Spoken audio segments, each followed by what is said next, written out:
Hello friends, मैं हूँ Reena Atharva channel पे आप सबको बहुत बहुत स्वागत करती हूँ। पेरेंट्स आज एक इम्पॉर्टेंट वीडियो आप लोग के साथ शेयर कर रही हूँ। काफ़ी पेरेंट्स को ये कन्फ्यूजन रहता है बच्चों का अंडरस्टैंडिंग कैसे बढ़ा है, तो उसके ऊपर मैं कुछ बात आप लोग के साथ शेयर कर रही हूँ। कैसे बच्चे का अंडरस्टैंडिंग बढ़ता है, कैसे मैंने अथर्वा के साथ काम करके उसका अंडरस्टैंडिंग लेवल इस लेवल पर लेके आया। तो ये कोई आसान काम नहीं है और इसका कोई पार्टिकुलर एक्टिविटी नहीं है। काफ़ी पेरेंट्स ये कन्फ्यूजन में रहता है, शायद 2-4 ऐसे कुछ एक्टिविटी होगा जो करने से बच्चों को अंडरस्टैंडिंग बढ़ेगा। तो अगर अंडरस्टैंडिंग कैसे बढ़ाना है वो जानना है तो आप वीडियो शुरू से लास्ट तक देखिए, तो पता लगेगा कैसे बढ़ाना है। तो कोई पर्सनल पार्टिकुलर कोई एक एक्टिविटी नहीं है जिसमें बच्चे को समझदारी बढ़ेगा। अंडरस्टैंडिंग का मतलब मेरे ख्याल से समझदारी है।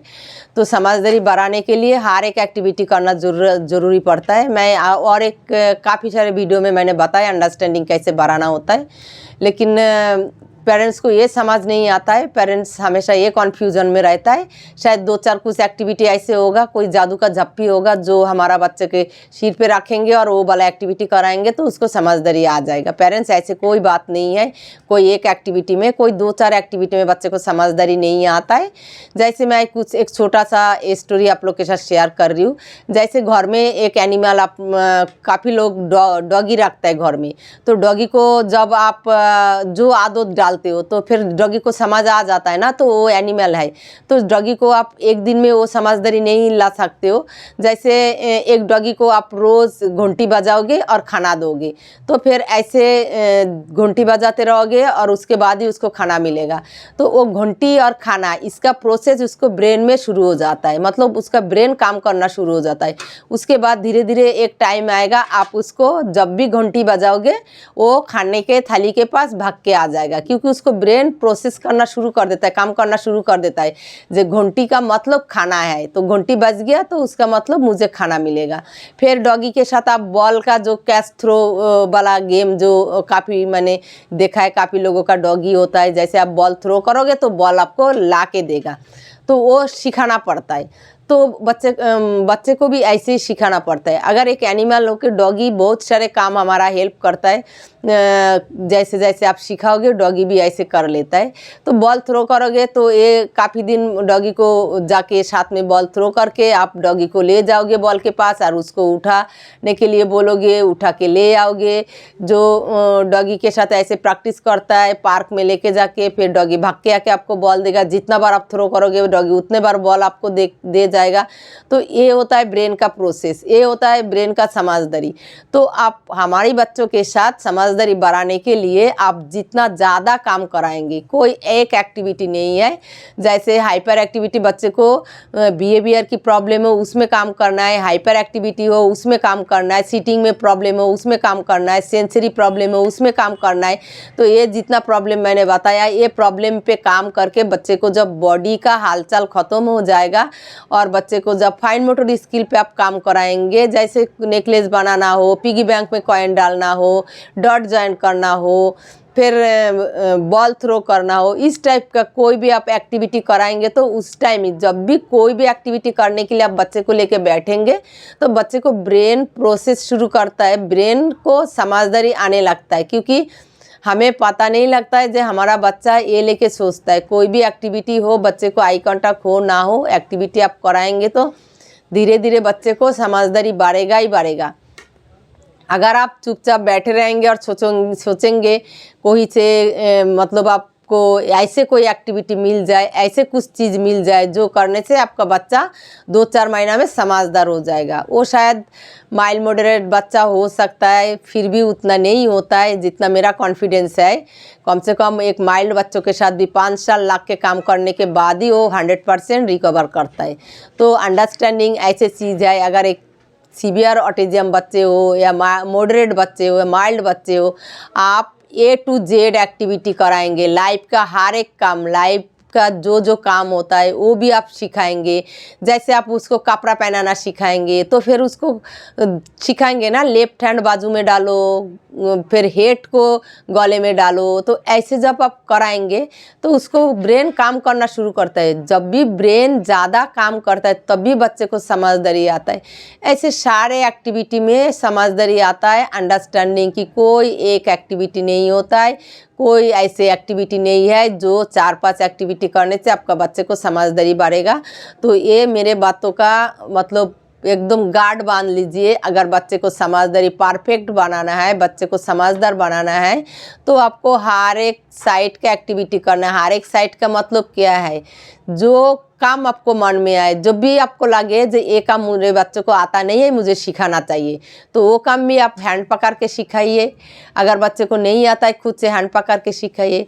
बच्चा आपको कॉपी करने लगे, बच्चा आपको सुनने लगे, बच्चा आपको आई कांटेक्ट देने लगे, आपको बात बोलते रहेंगे तो धीरे धीरे बच्चा फिर समझने लगेगा। आप ऑब्जेक्ट दिखाएंगे तो फिर धीरे धीरे बच्चा आइडेंटिफाई करने लगेगा, धीरे धीरे बच्चा पॉइंटिंग करने लगेगा। ये सब कुछ सिखाना पड़ेगा, और ये सब कुछ सिखाएंगे तब भी जाके बच्चे को समझदारी बढ़ेगा। रोड में कैसे चलना है, सालों साल बच्चे को हाथ पकड़ के रोड में चलना आप सिखाएंगे। ये लेफ्ट साइड में चलो, राइट साइड में चलो, फुटपाथ से चलो, सामने से गाड़ी आ रहा है, तो इस टाइप का कोई भी काम हो। फिर नहाने ले जाएंगे तो आप बताते रहेंगे नहाना कैसे होता है, ब्रश करने के टाइम बताते रहेंगे, खाना खाने के टाइम बताते रहेंगे हम क्या खा रहा है, तो आपको भूख लग गया तो पानी क्यों पी रहा है, तो ये कौन सा चीज़ है, हम स्लीपिंग किस में करता है। ऐसे हर एक चीज़ आप दिखाएंगे, हर एक चीज़ के ऊपर आप बताते रहेंगे पिक्चर के साथ। और हमारी बच्चे को पिक्चर से बहुत जल्दी कैच होता है, इसलिए पिक्चर से हर एक चीज़ ज़रूर दिखाना है और रियल ऑब्जेक्ट भी दिखाना है। फिर एडुकेशन का जो एक्टिविटी होता है वो करने से भी समझदारी बढ़ता है। तो एडुकेशन का एक्टिविटी का मतलब जैसे बिफोर, आफ्टर, बिटवीन, फिर माइनस, प्लस, फिर number name, matching, colour matching, dot joint, तो इस टाइप का सारे एक्टिविटी आप धीरे धीरे एक साथ में, तो आप ये नहीं है जे 100 एक्टिविटी करा पाएंगे। तो हर एक साइड के एक्टिविटी जो जो प्रॉब्लम, जो जो बच्चे को नीड है वो एक्टिविटी तो ज़रूर कराना है। उसके बाद भी फाइन मोटर और अटेंशन, फिर जैसे आई कांटेक्ट के ऊपर काम करना होता है, इमिटेशन स्किल पे काम करना होता है, लिसनिंग स्किल पे काम करना होता है। तो ऐसे करके फिर बच्चे को धीरे धीरे अंडरस्टैंडिंग बढ़ता है। तो पेरेंट्स ये बात एकदम ध्यान से सुनिए। अगर आप चाहते हो 100% आपका बच्चे को समझदारी आ जाए, तो कोई भी एक्टिविटी छोड़ना नहीं है। कुछ भी, कोई से भी कोई भी एक्टिविटी आपको मिल जाए, वो एक्टिविटी इजी हो या डिफ़िकल्ट हो, तो आपको वो बच्चों के साथ ज़रूर करना है, ज़रूर बच्चे को सिखाना है। अगर जितना ज़्यादा बच्चे को दिमाग आप चालू रखेंगे, दिमाग चालू रखने का मतलब क्या है, बच्चे को दिमाग को बिजी रखना। बिजी रखने का मतलब बच्चे को जितना ज़्यादा टाइम आप काम कराएंगे और उतना ही बच्चे को दिमाग सोचने लगेगा। बच्चे को दिमाग जितना सोचेगा, दिमाग में उतना काम का प्रोसेस जाते रहेगा और दिमाग उतना समझदार होगा।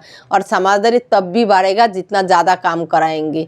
अगर बच्चे के साथ काम नहीं कराया, पूरा दिन आप पार्क में सोचते हो पार्क में ले जाएंगे, लोगों के साथ मिलाएंगे, बातचीत कराएंगे, कम्युनिकेशन कराएंगे, तो आपका बच्चे को समझदारी आ जाएगा। नहीं आता है बच्चे को समझदारी तब भी आता है एक्टिविटी करके, उसको बिहेवियर की प्रॉब्लम सॉल्व करके, उसको हाइपर एक्टिविटीज़ कम करा के, उसको सेंसरी प्रॉब्लम सॉल्व करेंगे। उसके बाद ही आप लोगों से मिलाएंगे, बातचीत कराएंगे, पार्क लेके जाएंगे, फिर उसको इधर उधर घुमाएंगे, दूसरा बाहर की चीज़ें दिखाएंगे, तब भी जाके उसको धीरे धीरे समझदारी आएगा। अगर शुरू से ही आप सोचेंगे हम जितना ज़्यादा टाइम पार्क लेके जाएंगे तो बच्चे को समझदारी आएगा। हमारे बच्चे 0 लेवल की रहता है, हमारे बच्चों में कोई समझदारी होता नहीं है। तो पार्क लेके जाने से जो बच्चा हाइपर होता है सिर्फ भागते ही रहेगा और कुछ आई कांटेक्ट कुछ भी नहीं करेगा, कुछ भी समझदारी नहीं आएगा। तो इसलिए बच्चे को आप घर पे जितना ज़्यादा टाइम एक्टिविटी कराएंगे और एक टाइम, पर्टिकुलर टाइम रखेंगे बाहर लेके जाने की। और मैंने कैसे अथर्वा के साथ काम किया, बाहर कितना देर के लिए मैं लेके जाती थी, उसके ऊपर भी मैं एक वीडियो ज़रूर अपलोड करूँगी। तो मैंने जो किया है वो आप लोग देखेंगे तो शायद आप लोग को पता लगेगा। एक सीवियर ऑटिज्म बच्चों को इस लेवल पे कैसे मैंने लेके आया। काफ़ी पेरेंट्स का क्वेश्चन काफ़ी टाइप का होता है, पता नहीं क्यों इस टाइप का क्वेश्चन कर लेता है, लेकिन जो जिसको बच्चों में दिक्कत है वो माँ को पता लगता है। वो बच्चा सीवियर हो, माइल्ड हो, मॉडरेट हो, जो काम करके इम्प्रूवमेंट करना कितना मुश्किल होता है।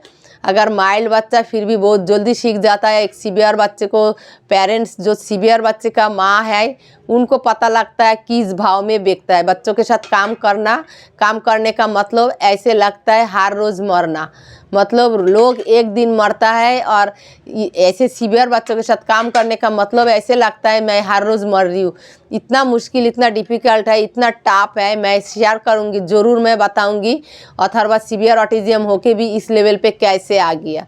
तो आपको तब पता लगेगा जे कितना मेहनत करने के बाद इस लेवल पे आता है। कोई सीवियर ऑटिज़म बच्चा इम्प्रूवमेंट नहीं करता है। मुझे तो नहीं लगता है सीवियर ऑटिज़म बच्चे को कोई इम्प्रूवमेंट करा सकता है।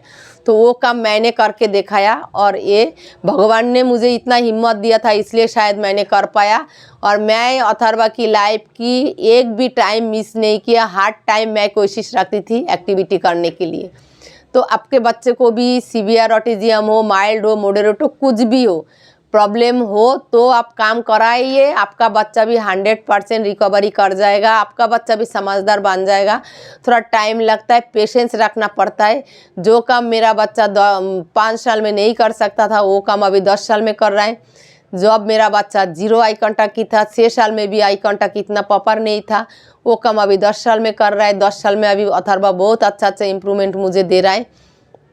तो इसका मतलब ये नहीं है मैं 10 साल तक इंतज़ार करते रही कब मेरा बच्चों में एज बढ़ेगा और इम्प्रूवमेंट आएगा। मैं उसके साथ काम करके उसको समझदारी इस लेवल पे लेके आया जो उसको धीरे धीरे वो खुद से भी मुझे इम्प्रूवमेंट देने लग गई। तो समझदारी बढ़ाने के लिए सारे एक्टिविटी करना है। अगर मेरे चैनल कोई फॉलो करके एक्टिविटी कराएगा तो 100% गारंटी दे के ये कह सकती हूँ उसका बच्चा ज़रूर इम्प्रूवमेंट करेगा।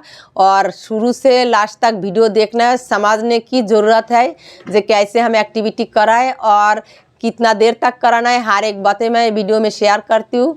तो आपके बच्चों का अगर अंडरस्टैंडिंग बढ़ाना है तो हर एक एक्टिविटी कराइए, छोटा से लेके बड़ा तक, इजी से लेके टफ एक्टिविटी, सारे एक्टिविटी आप धीरे धीरे कराते रहेंगे तो आपका बच्चा एक दिन इतना समझदार होगा जो आप बिलीव नहीं करोगे, जो आपको उम्मीद भी नहीं रहेगा जो मेरा बच्चा इस लेवल पे आ सकता है, इतना समझदार बन सकता है। तो पेरेंट्स करते रहिए, बस इधर उधर मत देखिए, कोई बात मत सोचिए, कोई टेंशन मत लीजिए। सिर्फ एक्टिविटी करना है, बच्चे के साथ फोकस करना है, बच्चे को हर एक चीज़ दिखाना है, आइडेंटिफाई कराना है।